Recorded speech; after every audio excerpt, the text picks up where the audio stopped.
Welcome to Podcast on the Brink, your weekly dose of Indiana basketball news and discussion, brought to you by the Assembly Call and Inside the Hall. I'm your host, Jared Morris. Join me live at assemblycall.com every Thursday night and immediately following every IU game for our live IU postgame show. And visit InsideTheHall.com for complete coverage of IU basketball and to join the discussion in the Inside the Hall Premium Forum.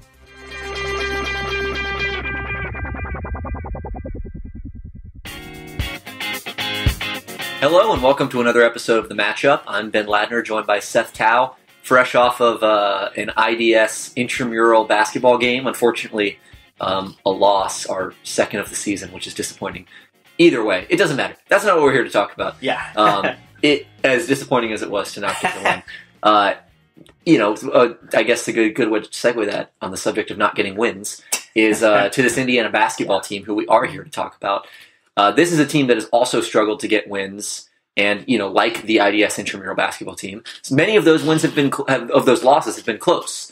Kind of not being able to finish down the stretch, not executing, blah blah blah. I think Purdue and Iowa were two solid examples of that. Just kind of giving it good pushes at certain stretches of those games, but not really being able to finish and really get it in striking distance, within arm's length when it really mattered. And so they're going to have a second crack at both of those teams coming up here, starting with Purdue tomorrow night.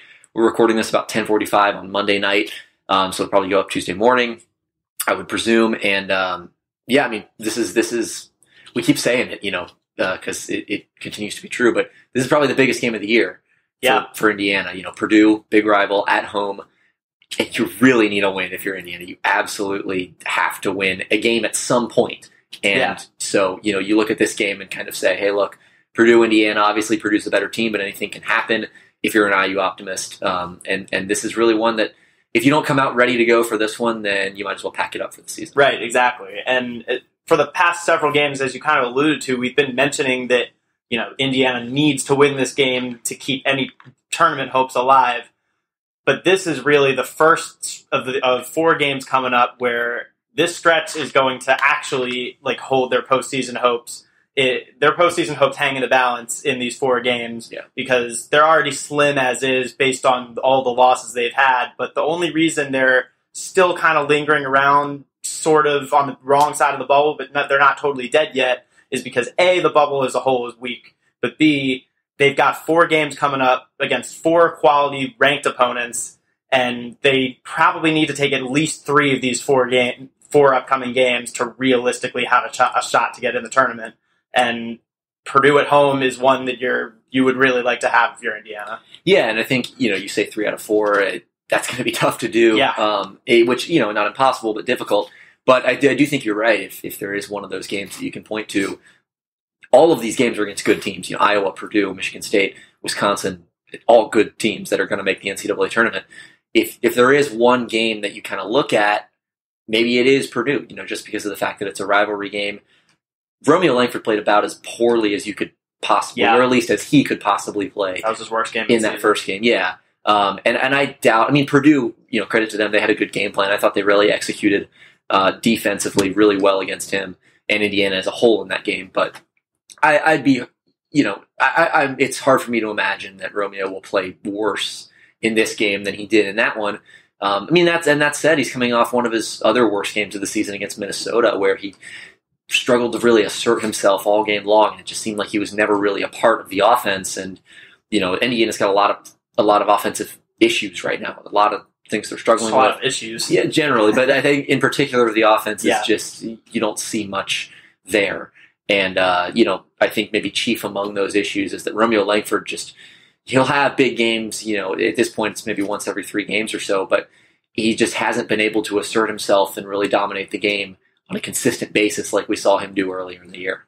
Yeah, even earlier in the year, it still felt like he could get to another level pretty often. But I should say like that segment, like right after, like late January, kind of into that segment of the season. Yeah, right. And he has slowed down a bit in that sense. Other teams are obviously keying in on him defensively, but Romeo's going to be a top 10 pick in the NBA draft. He's the type of player Indiana was relying on this whole season to be able to just kind of attack and create for himself and to be that creator. And he hasn't always been that. He's been phenomenal, don't get me wrong, but he hasn't been the completely dominant player that people, I think, were expecting, and that's hurt the rest of the offense. But it also falls on Indiana, the rest of the team, because they're just not getting Romeo enough touches, I don't think. It falls on that. They're not getting enough touches. They're not setting him up with enough good looks. Yeah, and it's weird because I agree with you. I do think that Indiana needs to do a better job getting him the ball in good positions and letting him get to the basket. But then I look at this team and I don't see a whole lot of ways that they can do that. They haven't already tried. And I guess there are a few, and I've written about a few of them. Maybe, I've talked about using Justin Smith as a roll man. I think the Deron Davis, Juwan Morgan front court pairing is a good way to unlock the offense. I think we've seen that be effective kind of in recent games here. But it just, part of me thinks that there's not enough complementary talent on this team for them to have an effective offense. And that might just be it. That might just be the problem. And there's no, you can't change the talent that you have at this point in the year. You just can't do it. And I also think that Purdue is maybe the most extreme. Like, they took the strategy of not guarding any of Indiana's other players other than Romeo Langford and Juwan Morgan. I thought they took that to the most extreme degree that any opponent has all season. Maybe with the exception of whoever they played before Minnesota. I can't keep these games straight anymore. They played Ohio State. Ohio State was just not guarding Justin Smith. They just were not guarding him. And other than maybe that one little element, I thought Purdue was the most extreme example of teams not guarding Indiana's role players. And they have maybe an all-defensive level guy in Nogel Eastern on the perimeter who's really strong and really long and really quick, and is just almost tailor-made to guard a guy like Romeo Langford on the perimeter. They've got a couple of decent, at the very least, if not great rim protectors, really long kind of guys who just are able to be big in the paint in Matt Harms and Travion Williams. And so they've just kind of got the personnel to match up with Indiana and to execute that scheme of laying off the role players that's been so effective. So, to me, I just, other than maybe the slight 5-point lift you get from the home crowd, and maybe Juwan Morgan has a big game, maybe Romeo's 3-point shot kind of, maybe he finds a groove there and he's able to open up some things. Aside from that, I just don't see a lot of strategic, schematic ways for Indiana to unlock him and really get their offense rolling. We've said this all season, but guys need to make shots, and that's really the black and white of it. Yeah, and the one guy that Indiana didn't really have in that game was Deron Davis. That was one of the games where against Purdue last time, they played Deron Davis 4 minutes, but he was clearly playing injured for those games in January when he played. He was playing injured. They didn't really have Davis, and Davis has looked good. I think he could be a key against Purdue's bigs. You mentioned their size. They've really been using that to their advantage with Travion Williams and Matt Harms, both effective players in the post, and stopping Purdue's role players is the way you have to beat them, because Carson Edwards is going to put up points. There's no real... He's got as many sub-20 point performances this season as he does 30-plus point performances, so that's pretty ridiculous. Like, absolutely wild. Yeah, he's going to score, but the way you beat Purdue is you shut down Travion Williams, you shut down Nogel Eastern, you shut down Matt Harms, you shut down Grady Eifert, shut down Ryan Klein, and it's easier said than done because Purdue is they're a very disciplined team. They're a very veteran savvy team. They have Ryan Klein's a guy who's come into the Assembly Hall and win before. The environment's Carson Edwards, same with Carson Edwards. Yep. They're not going to be fazed by the environment. So, the Indiana gets Deron Davis back, but is that enough? I don't think so. Truthfully, I don't think so. I also think that you mentioned the discipline. Purdue is just a really good team that runs really good stuff on both ends of the floor and executes it really well. I think you could make a case that they're the best team in the Big Ten right now. Like, they are playing the best basketball of any team in the Big Ten at this particular moment in time. I really liked what they did against Indiana the first game in Mackey Arena. That was just a fun game to be at in general. You talk about the environment. If you can play in Mackey Arena, you can play in any environment. That's I think the most raucous, intimidating arena I've ever been in. But yeah, I think there are some things Indiana can do defensively. And you talk about Deron Davis, I think his size allows you to maybe match up with guys like Travion Williams and Matt Harms a little bit better. I do think that Juwan Morgan, as good as he is and as strong as he is, and he plays bigger than he is, I do think that he's starting to wear down a little bit just because he's been matched up against bigger guys all year. And the Big Ten is such a physical league. It's just full of, huge guys. I do think having Deron Davis in the rotation to spare him some of that physical toll is going to be helpful. And maybe that, helps you corral Purdue's bigs a little bit better. The biggest thing Indiana needs to do, in my opinion, though, is change their defensive coverage. And I've been banging this drum all season long, and people might be tired of hearing it by now. But I really do believe it's true, because if you go back and watch the Basketball 201 segment I did with Jared after that first Purdue game, it was clear that Indiana was diced up. Purdue diced Indiana up off of the dribble handoff and pick and roll actions with Carson Edwards and Ryan Klein, because both those guys are elite shooters. They can shoot off the dribble, they can shoot fading away, they can shoot moving left, moving right, off the catch, off the handoff, whatever. Any circumstance against any defender, they can make shots from any distance. And so you have to change what you do against shooters like that. And I don't think Indiana's strategy of coming and to kind of defend Indiana a little bit, to be fair, those shooters, you can't just leave them alone and let them shoot. So it's kind of you're in kind of a dilemma there where, do you send a big man out like Indiana did and trap and really hard hedge on those dribble handoffs and leave the big guy open? Or do you play a little bit more traditional coverage and, try to fight over the top of the screens and drop the big guy back and not let Matt Harms or whoever slip to the rim? It is a difficult circumstance. If I were Indiana, I would change things up and I would play it more conservatively. I would not, bring the big guy all the way out the way that Indiana did. And if you want to know kind of more precisely what I'm talking about, you can go back and watch that segment on YouTube. But I think the defense is what needs to change for Indiana, in addition to the offense, obviously. But I think it's more easy to identify exactly what needs to change on defense than it is on offense. And so that's one thing that I'm interested in. Maybe I don't know if Indiana's going to do it or not. I predict that they probably won't. But the thing, you can't rule anything out right now after what Archie Miller said after the Minnesota game, that drastic changes were coming. I hope they do. This team needs drastic changes, honestly, on both ends of the floor. I don't think their offense is particularly imaginative. I don't see much creativity on the offensive end. I don't see a whole lot of discipline on defense. I'm, like I said, not a huge fan of what Indiana does on defense in the first place. And if you can't execute it, then it's really an Achilles heel. And so, I think drastic changes are due, and I think they've been due for a long time, frankly. Yeah.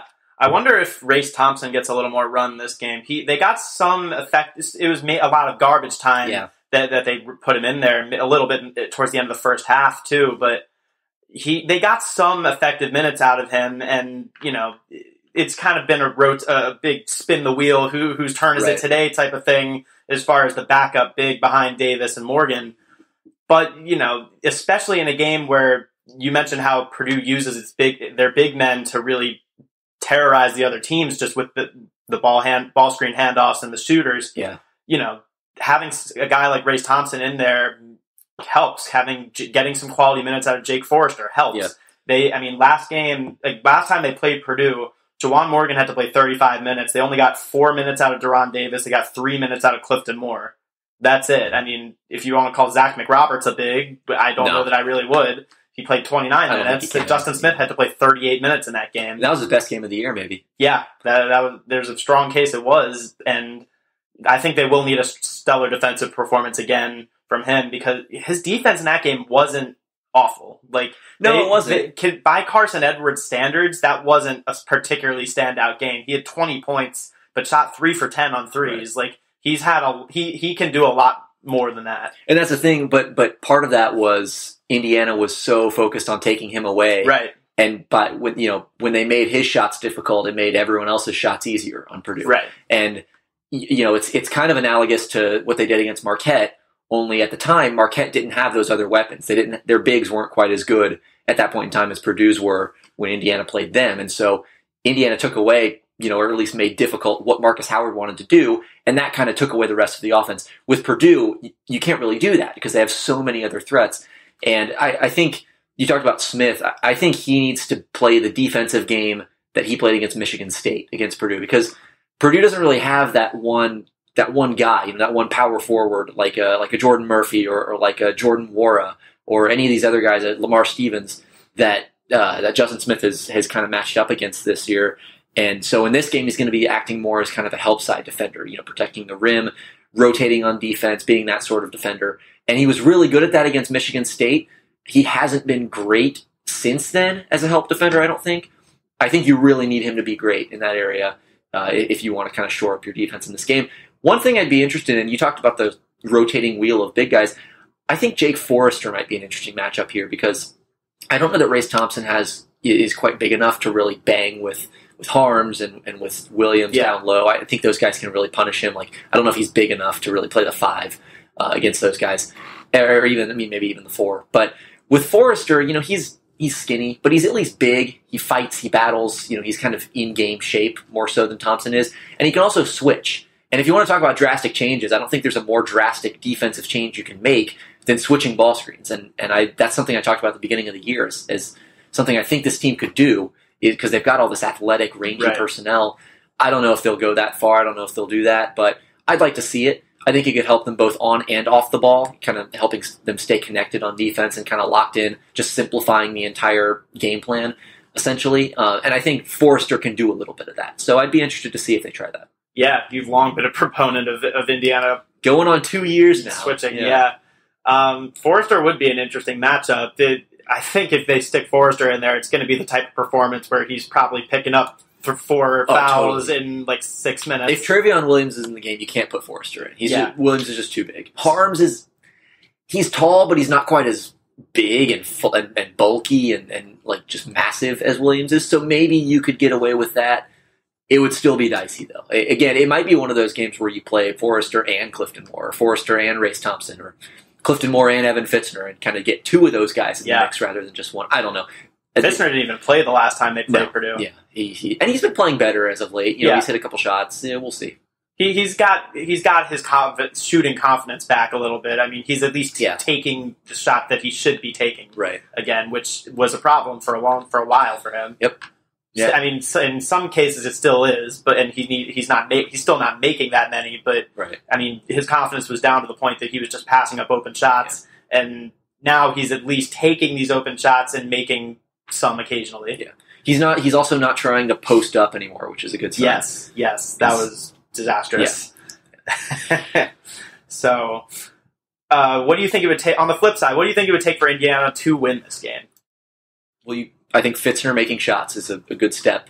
Like I said, if Romeo has the outside shot working, and he has at times during the Big Ten season, I think the last couple of weeks or so, he's shooting something like 40% from 3. So he's been better there. Again, I don't know if, against that Purdue defense, if that's really going to happen or not. But if he can hit some threes and open up the defense, kind of give himself some space, that could be one way for him to get going because he's so good around the basket. And kind of going off that, I think you need guys like Juwan Morgan and Justin Smith to hit shots as well, just to take away the rim protectors from the basket. Because Romeo's biggest problem in that first game was just there was always someone else at the basket when he got there. There were always 1 or 2 guys just protecting the rim, and he couldn't find any space down there. So you just need to unclog the lane a little bit more. And that's why I think Fitzner could be a key. It's why I think Juwan Morgan, if he can hit some outside shots, could be a key. And that's really... That's even if you do that, I don't know that you have enough to be Purdue. This is a really good team. They are. One of my keys I'm going to go with is Indiana's point guard play, which I think has slipped in both just in terms of quality, and people aren't really discussing how it slipped in recent games. I think that's fallen under the radar a little bit. But Rob Phinissee's now very healthy, and he's just not turned into the player in Big Ten play that people hoped. And he's got a lot of potential down the line. Certainly not a bad player to have in the program. That's not at all what I'm saying. But, right now, Indiana, I think, needs a little more out of Rob Phinisee if they're going to find success. And they're going to need more out of Devontae Green. Devontae has not been that bad since he came back from the suspension. He's been pretty solid. He had a good game against Michigan State, and he was decent against Ohio State. Like, they need more out of those guys, both in terms of scoring and in terms of setting up Romeo Langford. Yeah, and I'd like to see them go with Al Durham at point guard a little bit more. I know Archie really likes that front court, or the back court of Al Durham, Devontae Green, and Romeo Langford. And I guess Devontae's probably the point guard in that situation. But that was the crew that kind of brought them back into the Michigan State game and kind of turned the tide for them in that game. And so Archie's kind of been giving that more minutes in the last few games. It's kind of fallen off as of late. It's just, I think that was just lightning in a bottle for a couple games. That whole game. Right, and then I think the game after that or so, it was productive. The Iowa game, I think it was pretty decent, but that point guard lineup with Finney off the floor. But I'd like to see them maybe shift even more and just put Durham at the 1, Langford at the 2. I don't know how healthy McRoberts is, if he's even going to play. I would not get my hopes up. So maybe you don't have quite the wing depth at that point to really play Durham as the true 1.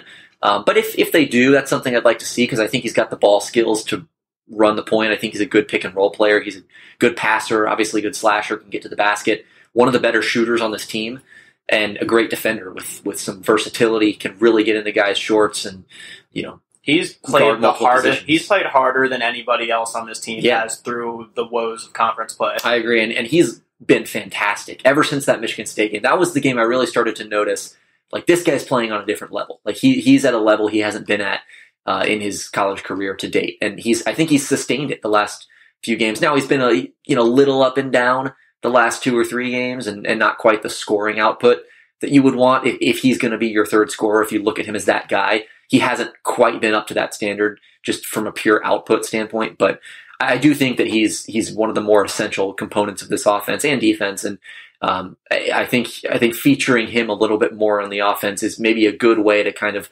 balance things out and maybe give some more, make the offense less predictable. Yeah, he was huge defensively in that Michigan State game. I believe he was the one that was on Matt McQuaid and really kept him quiet. Matt McQuaid took 4 shots in that game. Yeah, and I'm pretty sure Al Durham was on him. He was. And that was a big defensive performance by Al Durham. Yeah, it was one of the things I noted in my notebook after the game was Al Durham just absolutely was locked in on defense, like chasing guys around screens, getting in guys' jerseys on defense. Just every part of defense he is good at, and he's smart, and he really knows how to rotate well, and he communicates on the floor. I think he's, like I said, maybe the 3rd most important player on this team right now. Yeah, maybe 4th if you want to say Deron Davis. Yeah, but he's in the conversation. Right, he's up there. He's evolving into a leader. We can see him kind of coaching up the other guys on the floor a little bit, just cheering everybody on. Like, he's a player Indiana needs to keep up this energy because there are not many other players on the team that have that level of energy right now, if any.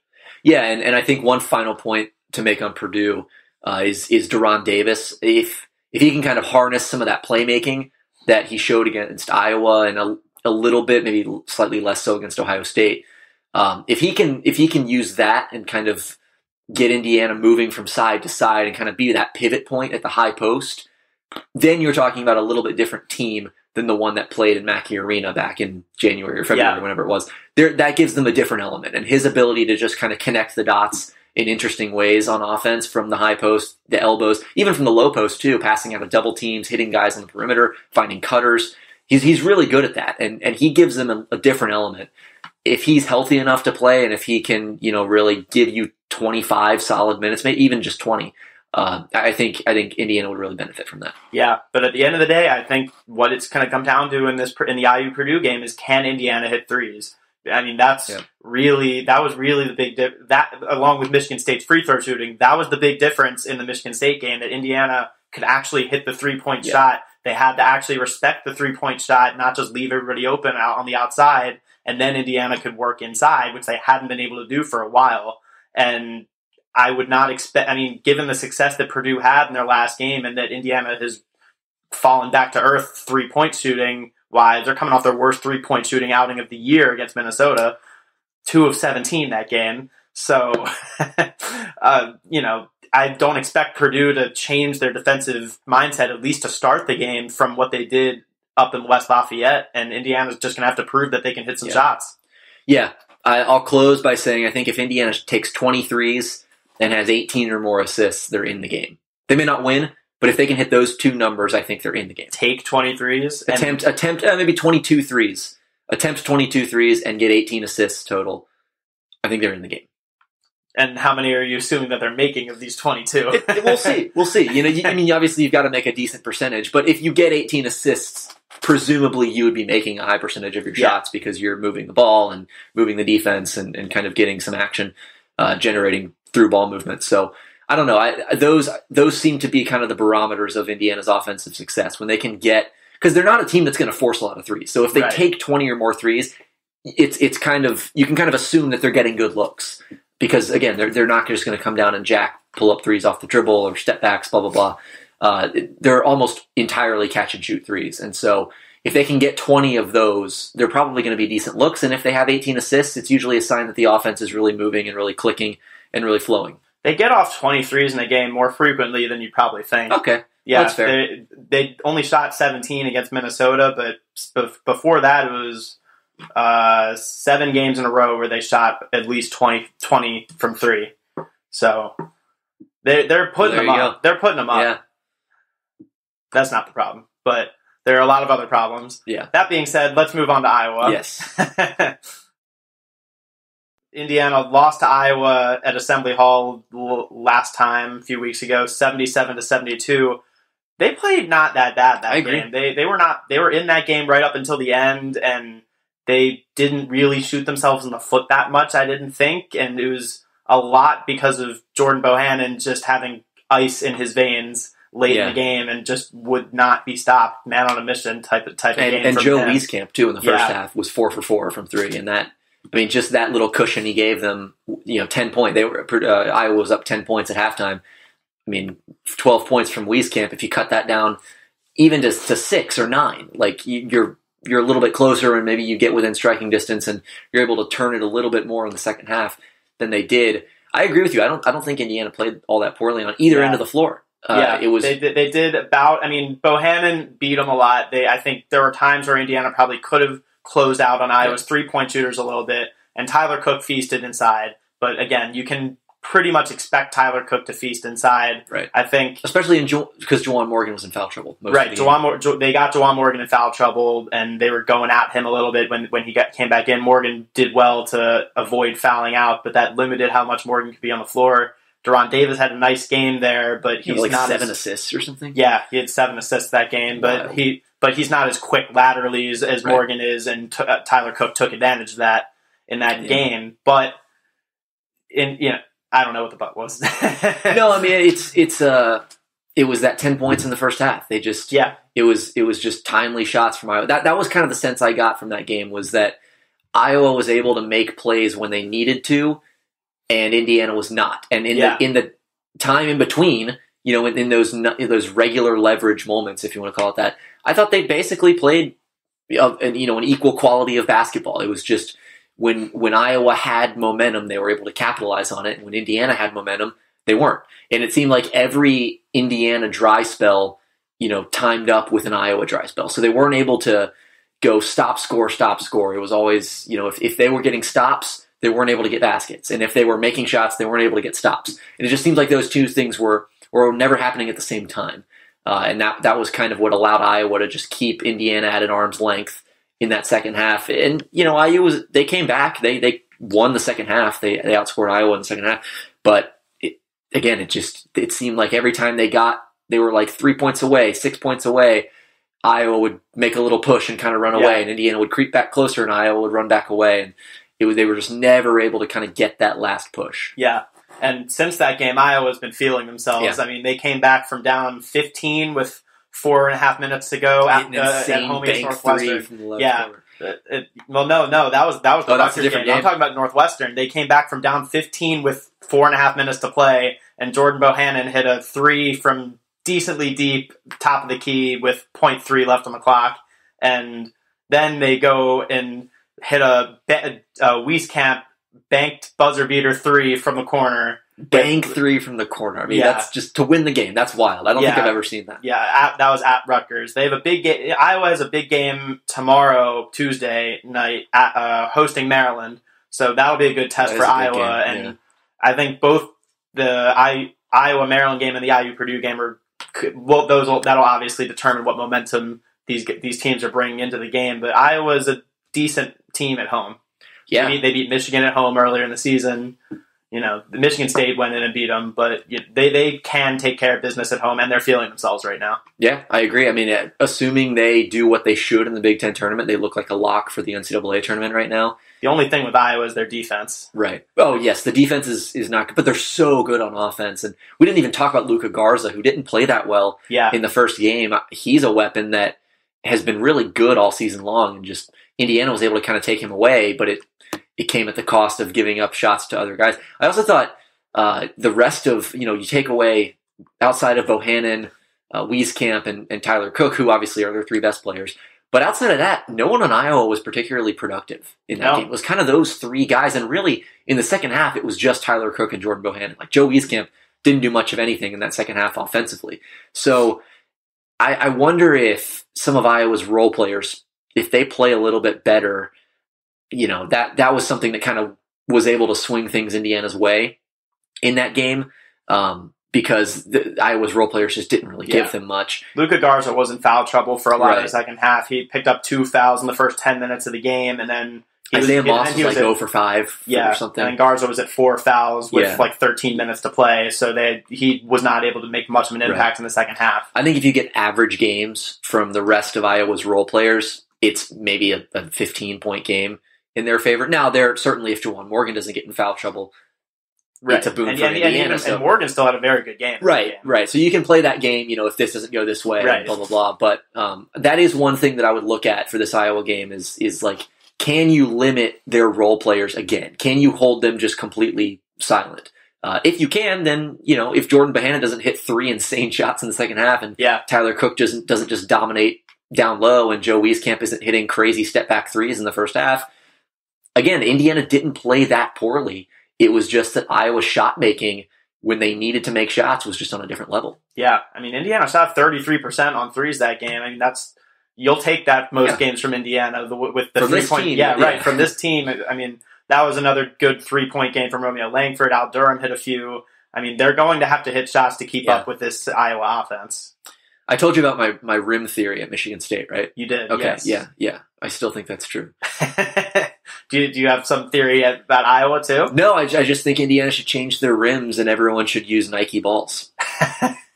That's my opinion. Have you explained this theory on the podcast? I think I did. I think I explained it on the podcast. For if I didn't, then I basically the rims at Michigan State were different than the ones at Assembly Hall.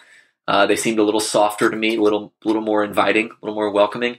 And as a shooter, that makes a difference. And so I thought that was, and obviously Indiana executed well on offense in that game too. But I do think that the rims and the ball, which, Adidas ball versus Nike ball, I think that played a role. I think maybe more than people might think. It's an interesting theory. I don't really know how to expand upon that.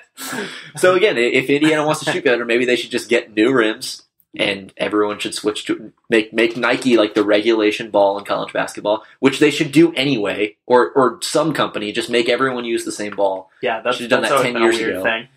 Anyway, but the quirks of college basketball aside, what do you think would be a key for Indiana to go into Iowa and win? I mean, if they kind of just do what they did the first game, I think they played well enough to win. Because again, Juwan Morgan needs to be smarter. I think that's the biggest thing. He needs to recognize how valuable he is and how detrimental his fouls are. Like Juwan Morgan committing the foul is not the same as Rob Finney committing a foul. Because Juwan Morgan is so much more integral to this team, and he needs to recognize how valuable he is. And he's got such good hands, and he's such a smart kind of cagey defender that he's able to get a lot of nice strips and blocks and steals just because he's got active hands and he's always reaching and poking. But there are times when that really costs him. When he's got 3 fouls and he reaches in for a steal, that's not always the smartest thing because that's going to stick him on the bench with 12 minutes to go in the game, and they really need him for those 12 minutes. And again, sometimes even with 4 fouls, he'll reach in and foul out of the game. And I just think he needs to be smart. And Archie Miller said that after that Iowa game that he needs to be a little bit smarter on defense about how many fouls he has and when it's okay for him to reach and not. But if he stays on the floor, if they get 35 minutes out of him, I really do think Indiana wins that game because, again, they limited Iowa's role players. They were able to take away their shots and then make their shots difficult. And Jordan Bohannon hit some crazy shots, and Wieskamp hit some crazy shots. And maybe if they don't hit those shots, Juwan Morgan is able to, because again, like you said, he had a great game in the 20 minutes that he did. Yeah, he played 22 minutes and scored 17 points on a 7 for 9 right. line. I mean, if he plays 35 minutes, it's a completely different game. So that's the thing that I don't think they need to change much from what they did. Now, are they in a position now where they're able to replicate what they did in that game? I don't think so. Because I thought that was... Especially coming off that... It was coming off the Michigan State game. Right. That was coming off the Michigan State game, and this is coming off arguably their worst performance of the season. Yeah, I don't think Indiana's the same team that they were then. So it's going to be a challenge just to replicate what they did in that game in the first place. But if you're looking for a blueprint, I think that's it. Yeah, and I was not the same team they were then either. I mean, that was the first of 3 games where they really, in clutch fashion, iced games down the stretch, and they've picked up a lot of confidence since then. I agree. Yeah, so it's reasonable to expect Garza to produce more than he did in that game, and I think it's also reasonable to expect Juwan Morgan to not play 22 minutes. I think he'll, barring something unforeseen, I think and the Garza thing's interesting because I actually thought they were better with him off the floor. I don't know what the on-off numbers said, but I think them playing Tyler Cook at the 5, really, they were able to do some interesting things with that because he's so big and so athletic that even though he's only like 6'8", 6'9", whatever he is, he can play center and you can get away with it. For what it's worth, Garza was -1 in that game. Well, there you go. In a game that they won by, 7? 5. 5. So I do think Tyler Cook at the 5 allows them to do some interesting things because he's such a good post scorer and he's not a great shooter. But if you're able to surround him with 4 shooters like they did with Garza out of the game, now Garza can also shoot it, but I think their defense is a little bit better than just the versatility that they have and their ability to play faster and kind of space the floor. I think is a little. They're just a different team with Garza off the floor, and I liked what they were able to do when they just played Tyler Cook as the only big guy. Yeah, but I mean, their defense is still the worst in the Big Ten right now. They give up 1.090 points per possession in conference play, which is nearly 2 points worse than the team in 13th, which is Minnesota. Where does Indiana rank on that list? Indiana is 11th in conference play, 1.055. And what are they on offense? Offense, they are 0.953 points per possession. 9th? That is 13th. 13th. Wow, so they're 11th in defense and 13th in offense. Yes. Well, there you have it. Yes. Iowa, meanwhile, is 3rd in offense, but last in defense. So I'll say this. Indiana needs to win some games down the stretch, not because I'm rooting for the team or because I'm a fan of the team, but because I would much rather leave to go to the Big Ten tournament on Wednesday of spring break than on Tuesday of spring break. And I do not want to have to go to cover them on the Wednesday night of the Big Ten tournament. That is never fun. Yeah, and they're in serious danger of having to play in that. That's what I'm saying. They need to pull themselves out of that bottom 4 so I can get a longer spring break. I mean, going to Chicago, you can still argue that as a spring break. That's true. You'll cover the game, but that is a pretty nice. Nice spring break. Indiana's in the conference standings at 4-10. That's 12th in conference play, but the bottom of the standings are tight. I mean, they're half a game behind both Rutgers and Nebraska, and they're a game and a half behind Illinois. So the opportunities will be there.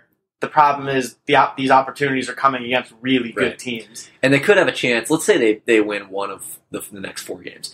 They could have a chance, like if they're at that 10, 11 range, they have Illinois and Rutgers to close the season. So they could be in a position where they kind of vault themselves out of the top 4 if they win those last 2 games. But I mean, at this rate, Illinois and Rutgers don't look like easy matchups. Well, that's what I'm saying. Right? At this rate, those aren't automatic wins, but they're at least comparatively easy games relative to Purdue, Iowa, Wisconsin, and Michigan State.